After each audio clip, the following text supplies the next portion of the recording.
On today's video, I'm going to take this piece of spalted sycamore and turn it into a vase. I do have run into a little bit of trouble along the way. Stick with me and find out what I had to do.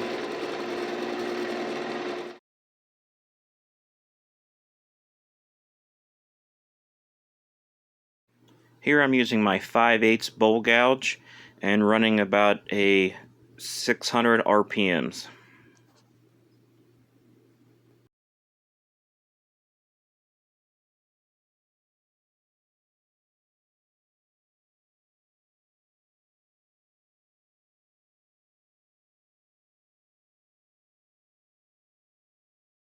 I just switched to my round carbide cutter. It cuts really nice and does a really nice in the bends and stuff of the vase. Back to my 5/8 inch bowl gouge and now to my scraper.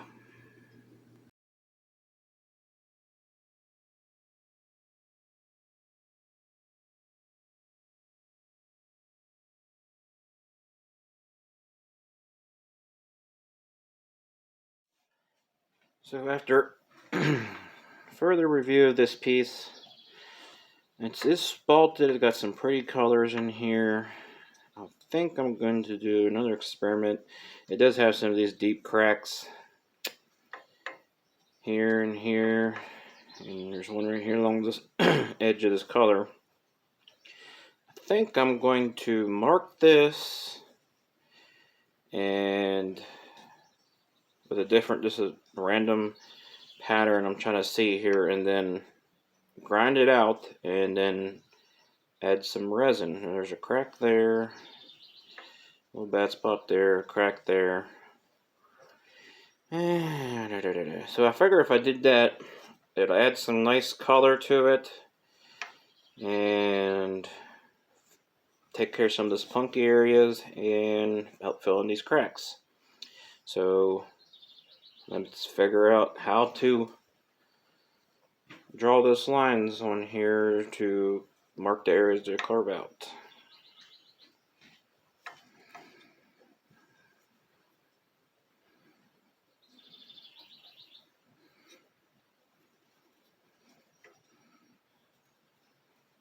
There's a crack there. As you can see, I just kind of do a random pattern just to try to reach all the cracks, and I did like the knot in it, so I wanted to leave it.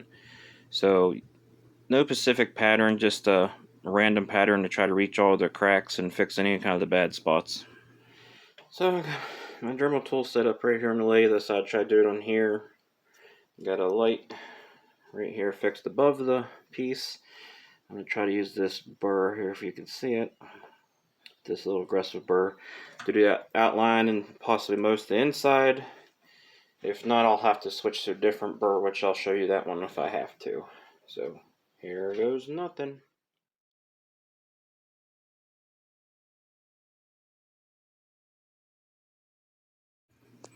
I did find out this piece of sycamore is a little harder than I expected, so I had a little trouble grinding it all out. I do definitely need to get some cut saw burrs or some more aggressive burrs. Well, I got majority of it out. Gotta do some cleaning up on the edges. I had to resort to, let's see, more power. I had to take the angle grinder, and this wood was a little bit more dense than I thought it was. I thought it was a bit more porous than this. But I got the majority of it out. I even took some of my carving knives and chiseled some of it out. I'm going to try to take this burr bit here and grind out these edges and these details around here and kind of make these square flat edges and all that stuff. So let's hit it. As you're sitting here watching me grind all these edges back, I just want to say thank you for all who tuned in to watch my videos. I sure appreciate it, and if you're liking these videos, it would do me a great favor to give me a like or a comment, and please subscribe. I know I want this channel to grow and be quite successful with it. I know this is a long process, a lot of work went into this piece, but it's well worth it in the end if you guys continue to watch.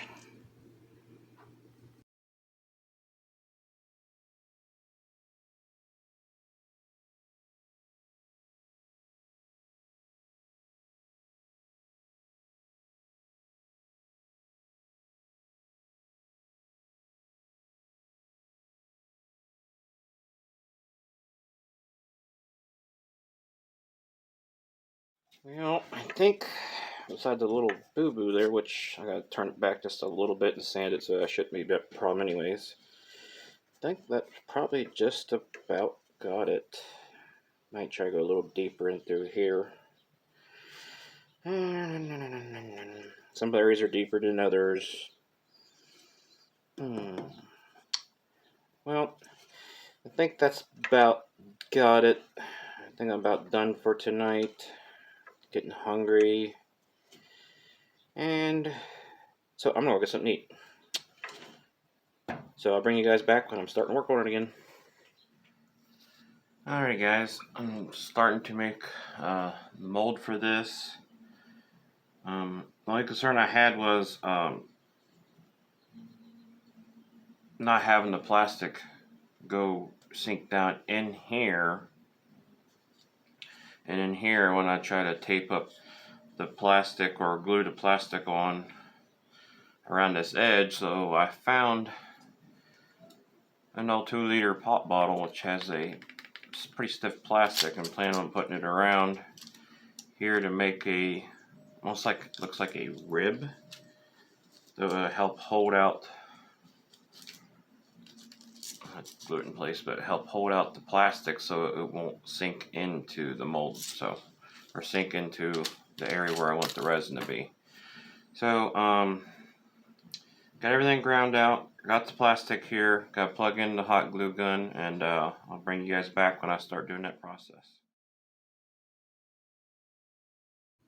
Here I'm just gluing what I called the little ribs on is the 2-liter plastic pop bottle that I cut up in strips. This kind of turned out to not be such a great idea. I had a little bit of trouble with it, with the resin heating up really hot, and it kind of melted those a little bit. But you'll see further along when in detail about the kind of trouble I ran into with this idea. I wasn't expecting the resin to get quite as hot as it did.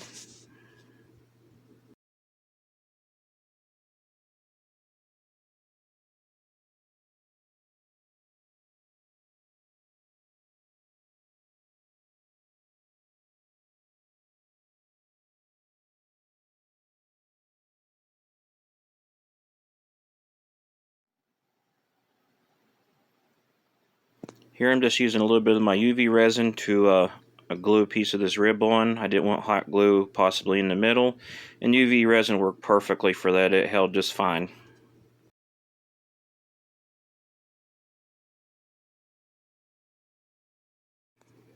This plastic ended up not working like at all, and I'm sure glad I didn't use it because it would have probably just melted with the resin. So I'm glad I didn't use that. I definitely need to try to make a little bit kind of better molds. I was trying to save on resin, and so I was trying to make it form fit to the vase so I didn't waste a bunch of excess resin. And the plastic garbage bags seemed to melt too much with the hot glue, so I figured that's not a good idea. Well, after several attempts at trying different plastics, it was a fail, and hot glue melted. Even tried plastic garbage bags, but it wasn't working. I went with my tried and true duct tape and hot glue.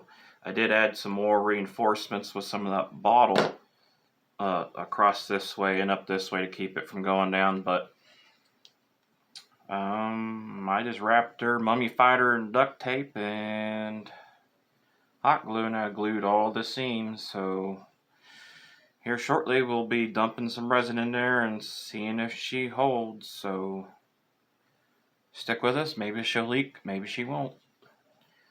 I guess we'll find out. Here I'm using the same epoxy as I used the last week's project. So far so good with this epoxy. You could find it on Amazon. It's so far it's been really good, and I actually have low bubble count with it. So without having a pressure pot, that's pretty good.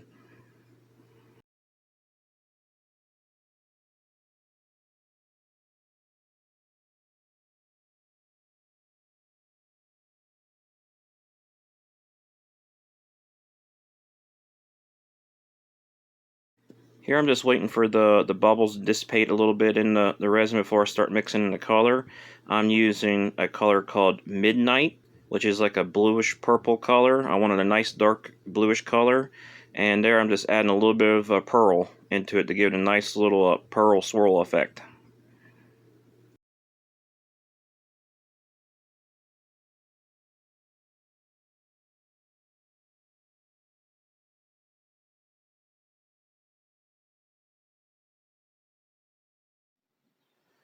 Well guys, I'm back. Had a little mishap with this. I didn't make enough resin. Go figure, I usually always overdo resin. But I didn't make enough resin, and in the process of making more resin and filling it up, I had some extra. I started pouring in these molds and stuff here. There's little extras for making pendants or necklaces or earrings or whatnot. I might put them in another wood turning project with some clear resin. Might be kind of cool here later on. As you can see, you probably can't see. Let's see here.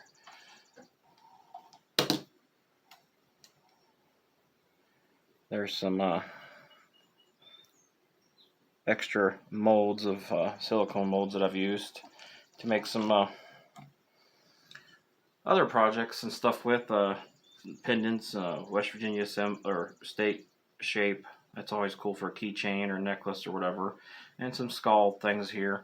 But the mishap I really had bad problems with is when this resin started to kick. I didn't notice until late that it actually got so hot it started melting the hot glue.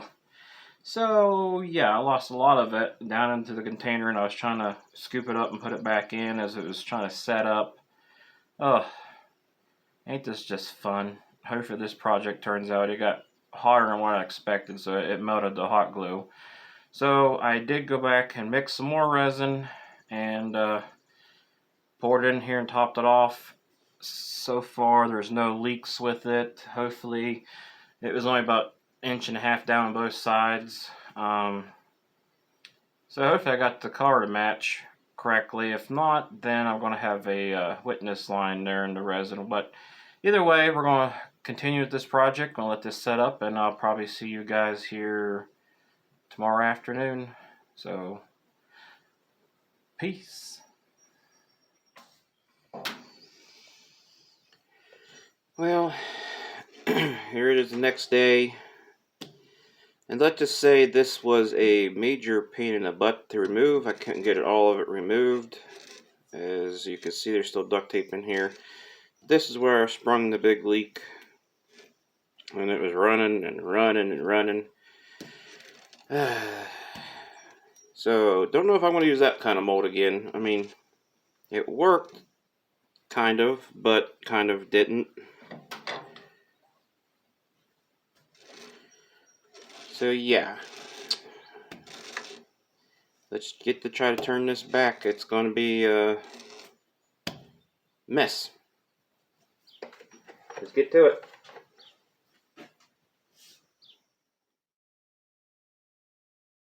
First I started with my round nose carbide, and then I switched to my freshly sharpened 5/8" bowl gouge, which actually ended up cutting this resin really beautifully. So I was quite happy with that.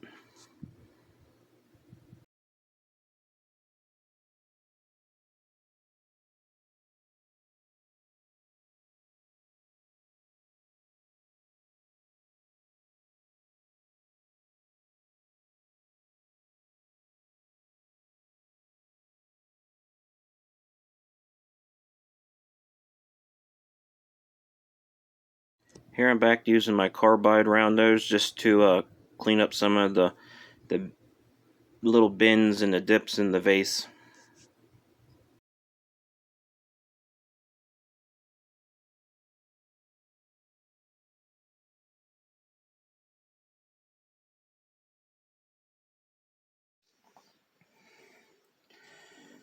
It's time for everybody's favorite part.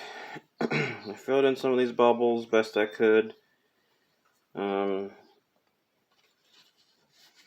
my mask on if I sound a little funny. Sanding from 60 grit, probably all the way up to at least 400.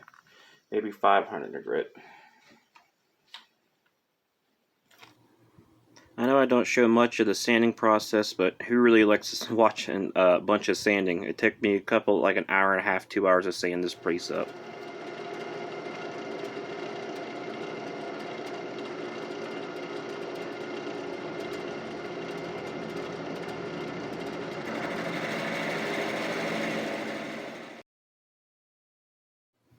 And here I'm just using my Forstner bits to drill out majority of the center part to speed up the process of the hollowing of the piece.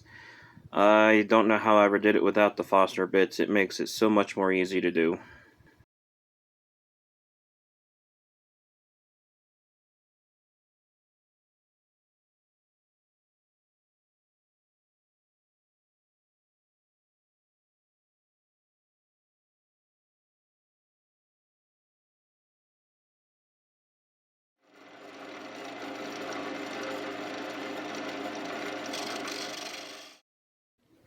Here I'm just using my hollowing tool, the carbide. It works wonders. It cuts beautifully.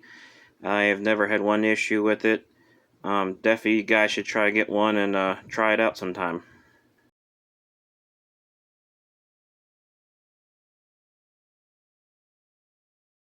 Now on the sanding, I just used a piece of one of my sandpapers, just taped it on the end of the stick so I can reach down in there, and I'll just do the process all the way up to about 220 grit. And now I'm just doing the first coat of sanding sealer on this piece. It really makes it pop when you first start putting the finish on the product.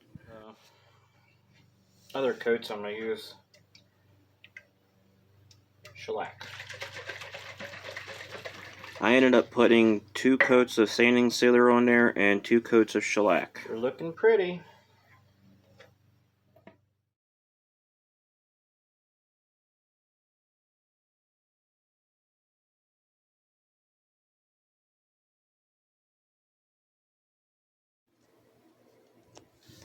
And after I slightly sand that back, I go back with my sanding paste, DIY sanding paste that I made. It really makes a big difference to get that little fine scratches out. And you just work it back with a paper towel until it's all off.